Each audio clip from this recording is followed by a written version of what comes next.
Alright. Hi, Internet. Subscribers, readers, anyone.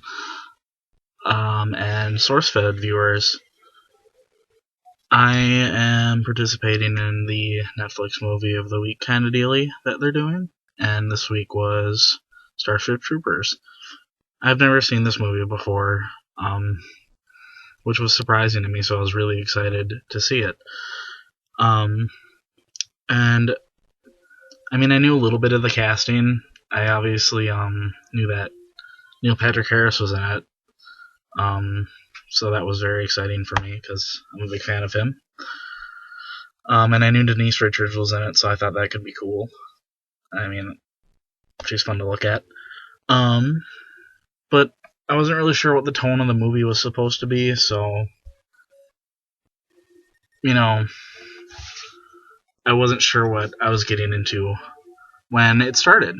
So at first I thought maybe it was supposed to be a comedy, just with who was casted, and kind of the over-the-top special effects. And then I remember it's 1997, so even the bugs and everything in there, they kind of looked silly by today's standards.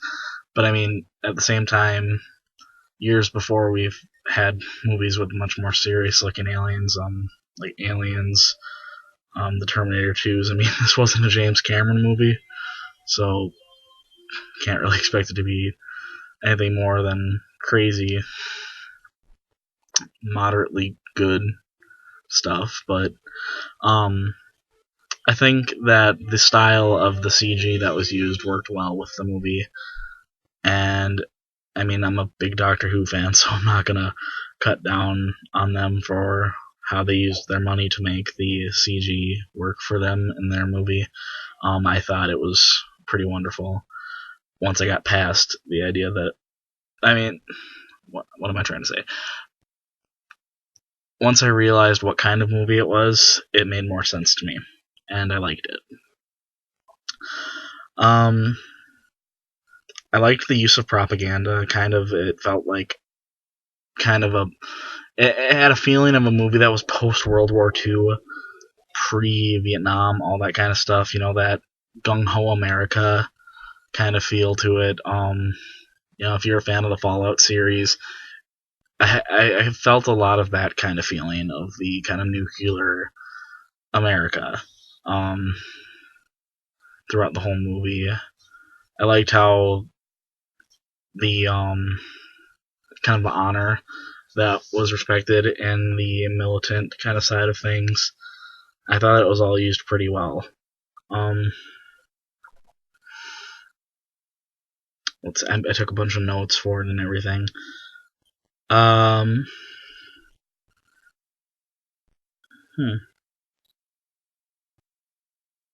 hit a lot of my points already, actually.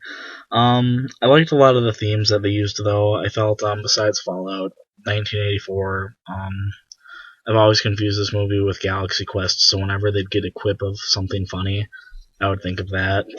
I felt a lot of Top Gun allusions.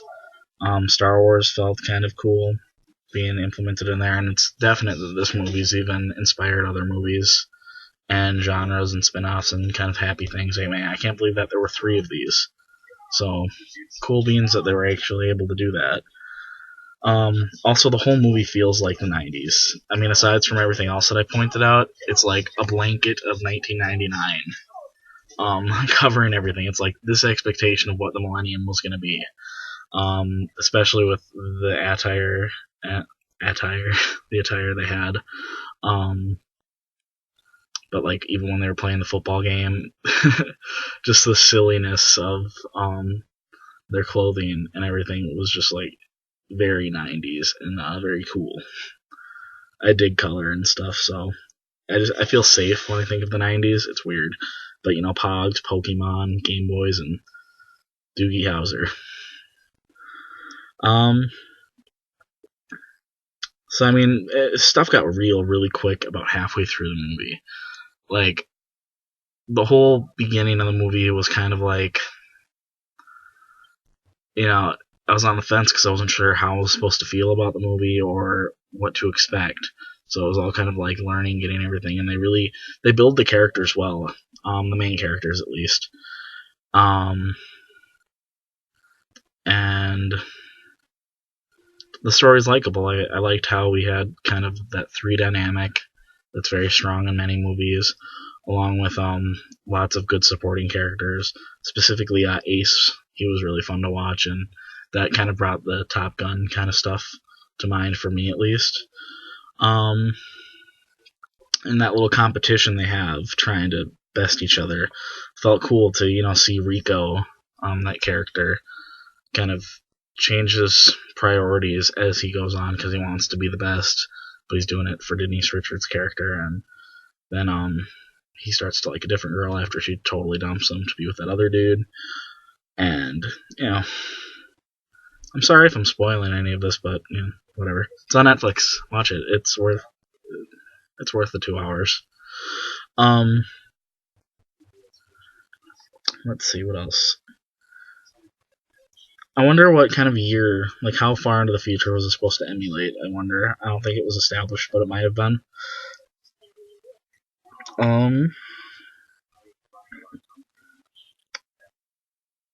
I really digged the scene where they had the lasers and they were kind of doing like that laser tag, and then they did the football move where they're flipping around and everything. I was like, that'd be the best game of laser tag ever.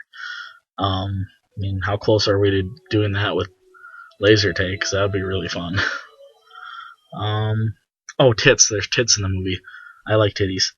I had a lady friend over, and I was taking notes throughout the movie, and she just yelled out, "Tits, tits, tits! Look, there's tits!" And I was like, "Where? Oh, look at that! They were showering together, like the whole platoon."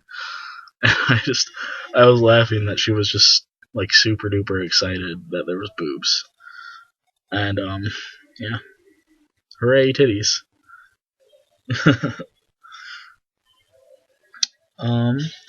But I mean that also kind of lent to the idea of equality, kind of like gender equality. Not only did they fight together on the battlefield, they essentially weren't sexualized. They were just all soldiers together, and I thought that was really cool. It kind of speaks to that idea of how soldiers can be, together without being sexualized, and I thought that was really cool. I don't know if it's like that for real. I've never been a military man, but that it's implied that in the future people can get past such small things and just have fun. And they were having fun together in the shower scene, but it's not like they were just it wasn't an orgy or anything. So there was respect there, and it felt cool that was implied, and that theme of gender equality throughout the movie, it was everywhere. And I mean, there's still the hero getting the girl, but I mean, the girl held her own. All the girls did, and they saved him several times too. So, lots of interesting stuff. I liked a lot of the props that they used and stuff like that. I noticed that kangaroo whoop was used when Rico was getting his lashes, and those things are very nice. And I noticed a lot of science fiction themes that are still going on today. Specifically that humans evolve some kind of psychic ability. I mean, just recently in the Looper movie, that was used. In a similar way too. So, yeah, I mean, I'm really happy that this movie was selected this week, and I'm really happy that I have Netflix. And I gotta say that if I had to rate this, I'd probably give this movie a B, a C or a B. I think the story was good enough. The special effects weren't distracting. They could be kind of corny at times, but overall they were good enough.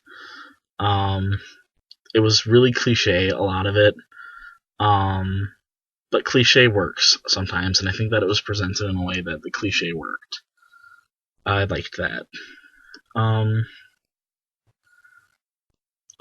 The flaws, I mean, other than just how cliche it could have been at times, some of it is a little dry. Some of it's like, oh, of course they're gonna go with that. I mean, other than how many main characters they killed off, I was surprised about not too much of the movie. But I mean, it kept me watching the entire way through, and I have to multitask whenever I'm doing anything. But it kept me engaged, and I liked it. So I would definitely recommend it to my friends. And watch it again. You know, I really liked it. On a side note, I watched last week's movie as well, Indie Game the movie, and you know, I'm very happy that you guys are doing this kind of interactive thing. So good on you, SourceFed. And then you get more people to get Netflix through you. So way to go. But yeah, it was super duper fun, and I had a good time watching it. So I am very excited for next week's movie, and I kind of hope to participate these as much as possible because I'll be taking a class all about making web content. It's about blogs and wikis. The class is called Weblogs and Wikis.